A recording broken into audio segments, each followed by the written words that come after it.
Selamat sore para netizen dimanapun kita berada, salam inspirasi bagi kita semua ya. Hari ini gerakan rakyat begitu kan ya, yang dikomandai oleh Ahmad Hosenuddin begitu kan ya dengan kawan-kawannya lagi audensi ke KPK menanyakan soal bagaimana perkembangan ijazah Jokowi dan kemudian audensi adili dugaan korupsi Jokowi begitu kan.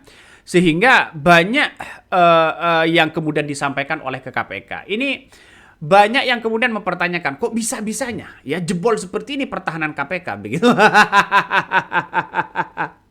Kok bisa-bisanya diterima? Ya, ini menjadi pertanyaan penting begitu kan. Ya, menjadi pertanyaan penting. Artinya apa? Artinya secara tidak langsung bahwa setelah kemarin menemui Bareskrim Polri, sekarang menemui KPK menanyakan soal adili korupsi Jokowi, ya.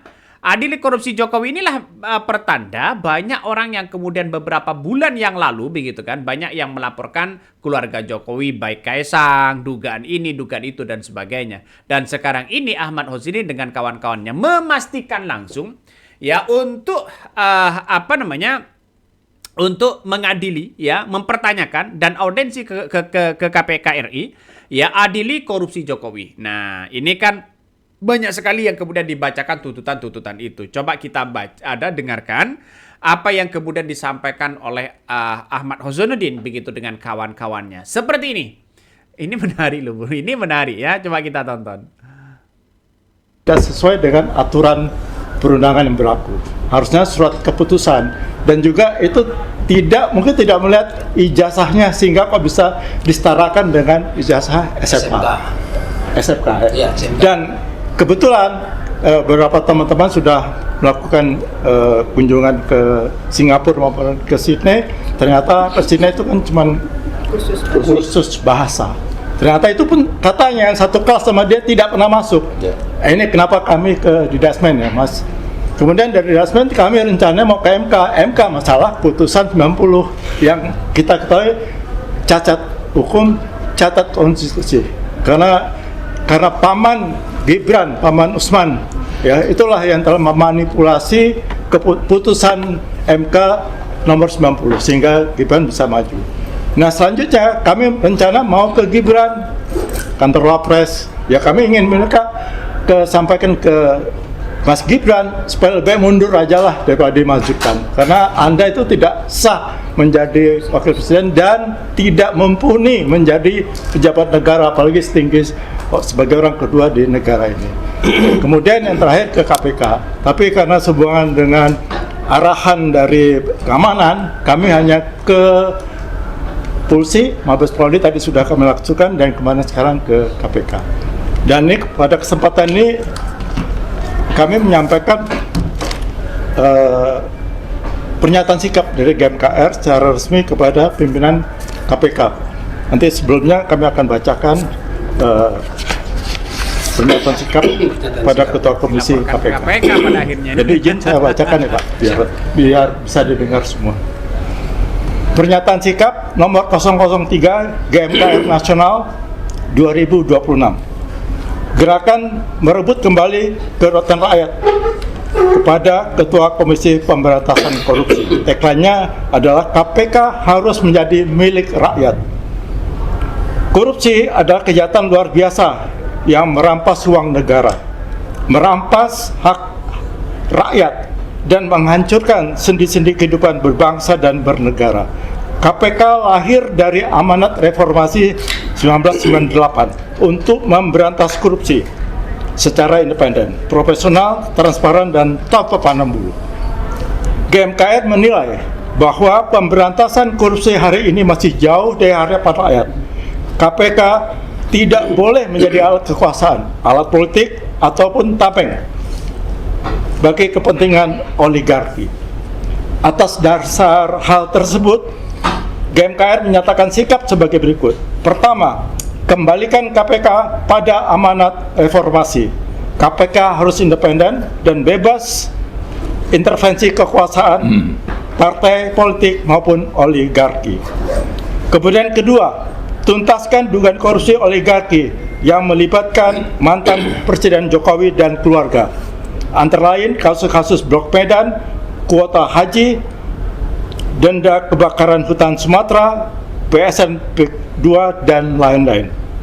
Yang ketiga, tuntaskan dugaan skandal korupsi Asabri, Jiwasraya, dan ekspor CPO yang menyandera pimpinan Partai Golkar dalam upaya mantan Presiden Jokowi ingin membajak Partai Golkar. Yang keempat, menuntut Presiden Prabowo memilih ulang pimpinan KPK saat ini, mengingat proses pemilihannya telah melanggar putusan MK nomor 122 garing PUU garing 2022. Kelima, menuntut pemerintah dan DPR untuk memulihkan pelemahan KPK yang telah dilakukan dengan menetapkan Undang-Undang KPK nomor 19 tahun 2019, mengembalikan kepercayaan masyarakat melalui reformasi internal yang nyata, bukan sekedar slogan atau pencitraan. Dan terakhir, yang keenam, mendesak Undang-Undang Perampasan Aset Tindak Pidana Korupsi segera disahkan dalam rangka memiskinkan koruptor untuk memberikan efek jerah. Jakarta, 10 Agustus 2026, gerakan merebut kembali kedaulatan rakyat, Presidium Nasional ditandatangani Mayor Jenderal TNI Purnawan Sunarko dan hadir. Kemudian Muhammad Said Didu, kebetulan operasi mata, beliau tidak bisa hadir. Yang selanjutnya ditandatangani oleh Bapak Marwan Batubara sebelah saya. Kemudian Laksma Purnawan Muriono Aldin, saya sendiri. Kemudian Bapak Rizal Fadilah, tanda tangan, Pak Rizal. Kemudian Komjen Pol Ugdoseno sementara ada di rumah Pak. Demikian pernyataan sikap bisa saya sampaikan, kami sampai secara resmi kepada Bapak. Dan mudah nanti Bapak bisa mendengar aspirasi dari teman-teman secara lisan. Baik. Kalau lo udah capek pakai kacamata, yang kemudian ya, yang tuntutan-tuntutan dari dari teman-teman Husainuddin begitu kan ya. Tapi kan pada akhirnya ya, kalau toh pada pokok pembahasan adili korupsi Jokowi begitu kan harus perlu data-data dan bukti-bukti yang kuat untuk melakukan ya penyelidikan begitu kan terhadap ya bisnis keluarga Jokowi misalnya begitu. Itu kan sangat penting sekali untuk melakukan itu begitu kan, untuk melakukan penyelidikan lebih lanjut. Karena apa? Karena kita tahu bahwa menetapkan tersangka itu kan tidak semudah membolak-balik telapak tangan begitu kan, harus ada bukti yang kuat dan sebagainya begitu. Makanya dari sinilah yang kemudian ya banyak kita yang bereskan, insya Allah setengah dari masalah ribut mempertanyakan begitu kan ya soal pertemuan-pertemuan yang kemudian ya salah satunya pertemuan menemui Bareskrim Polri ya, terus kemudian menemui KPK begitu kan ya. Jalan satu-satunya di situ adalah yang dibahas, yang saya tangkap ya, ini adalah soal ijazah Jokowi sama adili soal dugaan korupsi Jokowi. Nah, ini kemudian banyak yang kemudian mempertanyakan begitu kan ya, kenapa kok datang KPK begitu kan? Seharusnya kan harus punya bukti-bukti yang kuat dulu baru bisa menyampaikan secara langsung begitu kan kepada KPK begitu. Nah, inilah yang kemudian Ahmad Husainuddin dengan kawan-kawan mereka begitu juga menyampaikan secara detail ya, bahwa tujuan ke KPK itu adalah ingin melihat ya seperti apa sih KPK. KPK ingin dilihat bahwa harus menjaga marwahnya sendiri. Nah, itulah yang kemudian disampaikan oleh Ahmad Husainuddin. KPK jangan lagi bekerja ya dengan kepentingan-kepentingan ya para oligarki. Dia mengatakan seperti itu begitu. Nah, saya kira langkah yang bagus sebenarnya. Cuma kalau ke KPK kan harus ada pembuktian begitu, karena di KPK itu kan soal pengaduan. Ya, soal pengaduan apakah pengaduan itu adalah soal terkait dengan korupsi atau tidak begitu kan ya. Kenapa? Karena kita lihat saja soal korupsi besar itu harus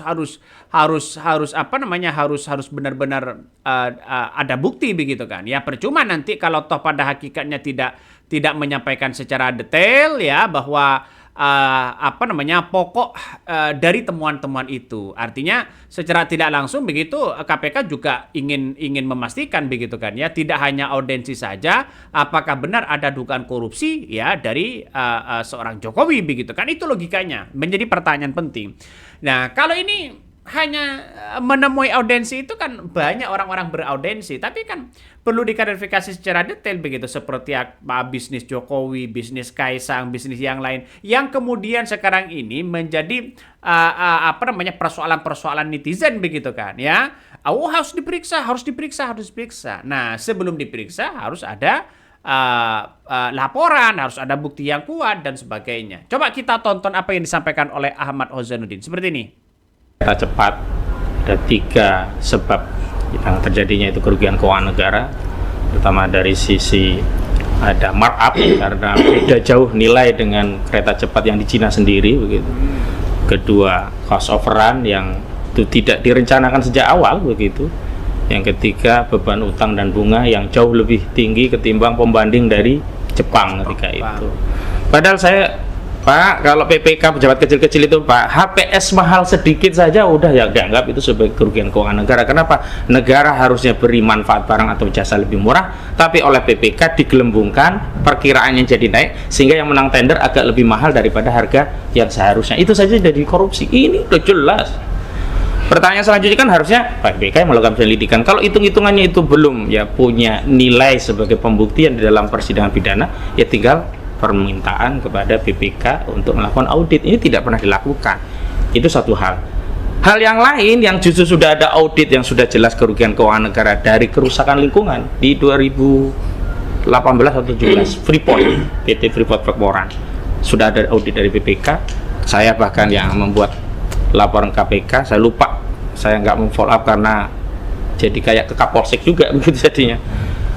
Di situ sudah jelas bahwa ada kerugian. Memang kerugiannya bukan uang yang dicuri langsung oleh negara, tapi kerusakan lingkungan yang semestinya itu dikompensasikan dengan uang yang nilainya itu juga kerugian negara, karena yang mewakili rakyat terhadap lingkungan, ya pemasukan dari tambang yang harusnya kepada negara itu kan negara, dan itu dihitung sebagai kerugian keuangan negara. Itu pun juga tidak dilakukan tindakan lebih lanjut. Artinya begini, satu sisi yang belum ada audit, kita minta segera dimintakan audit, tidak ditindaklanjuti karena suruh melengkapi bukti lagi. Sisi yang lain sudah ada audit juga tidak dilakukan, karena itu kan tinggal mengaitkan pasal 2 pasal 3 tentang siapa sih sebenarnya yang melakukan perbuatan melawan hukum dan siapa yang melakukan penyalahgunaan wewenang.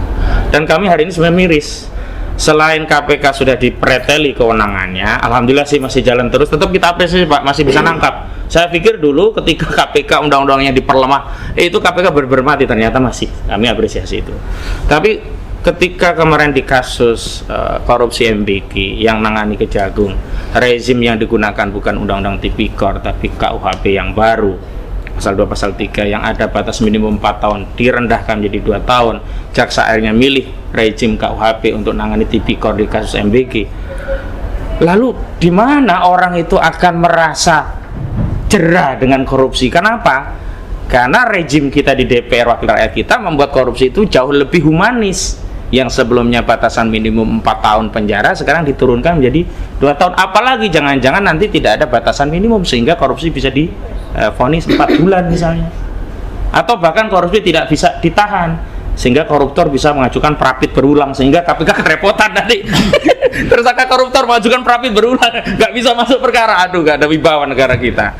Saya pikir itu menjadi catatan, karena begini, kita itu punya niat ingin sinergi membantu, tapi ada batasan yang kalau sudah pada sikap percuma deh dibawa KPK, akhirnya masyarakat ada 2 kemungkinan.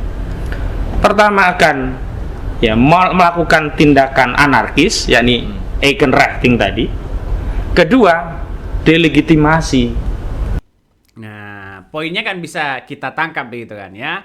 Jadi apa yang kemudian disampaikan oleh Ahmad Hozanuddin ini ingin menjaga marwah KPK itu satu. Yang kedua, saat memimpin Jokowi begitu kan, yang membangun kereta cepat, membangun IKN, membangun ini, membangun itu dan sebagainya, kalau bisa ditelusuri, karena dengan adanya kereta cepat Jakarta-Bandung begitu, karena katanya diduga ada markup, ya markup disitulah yang kemudian ya bisa saja masuk ke tindak pidana korupsi. Nah, ini menyarankan bahwa KPK harus menelusuri itu begitu.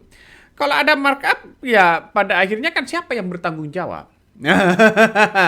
Soal dugaan-dugaan korupsi lainnya, itu kan masih banyak begitu kan? Ya, Jokowi setidaknya bertanggung jawab. Itulah yang kemudian diminta oleh ya Ahmad Khozainuddin dan sebagainya. Jadi saya kira poinnya di situ begitu kan ya, sampai-sampai saya materi-materi yang sudah saya baca itu gitu kan ya sudah tidak disampaikan ya kepada publik. Karena kenapa? Karena video-video itu sudah durasinya sangat panjang. Terus kemudian dari awal saya sengaja untuk dipanjangkan karena melihat dengan situasi dan kondisinya nampaknya urgent begitu kan ya, sehingga saya mendengarkannya itu ya hampir mirip lah dengan materi-materi apa yang saya sampaikan. Oke, mungkin itu yang kami sampaikan ya. Tonton terus di channel Hodari Podcast Rakyat ini. Jangan lupa di subscribe.